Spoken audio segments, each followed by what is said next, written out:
Ang flirt variant mao ang sub-variant sa Omicron nga minglaganap sa nasod United States of America nga adunay 59% nga apektado nga individual. Tungod niani ang lokal nga panggabahanan sa syudad sa Panabo kauban ang City Health Office adunay pagpangandam sa posibleng pag-abot niini sa syudad. Ang flirt variant usa ka mild form sa coronavirus disease o COVID o kini makatakod. Paspas usab ang transmissibility ni ini. So the COVID flirt variant is the new trend of COVID variant that was recently found in United States earlier this year, to January 2024. Same as for COVID-19, but the flirt variant is a subvariant of the Omicron variant. So the Omicron variant was the trend in January and February of 2022.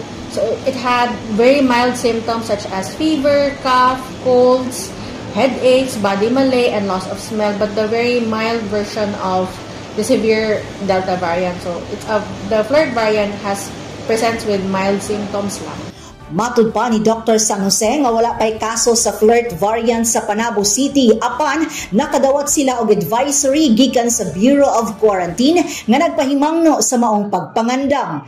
So ang best practices na pwede nato buhaton is syempre first and foremost hand washing with soap and water, and then wearing of face masks, especially in public and crowded areas, especially for senior citizens with comorbidities like such as high blood, diabetes, kaya sila ang population na dali na dyan sila makatakod o sakit.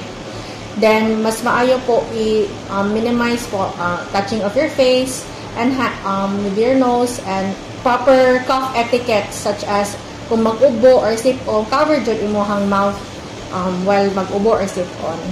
Gisiguro usab sa buhatan sa City Health nga sila andam kung kini makasulod sa syudad.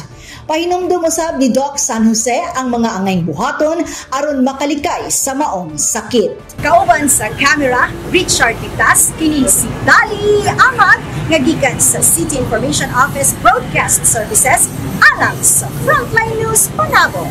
Importante, informed.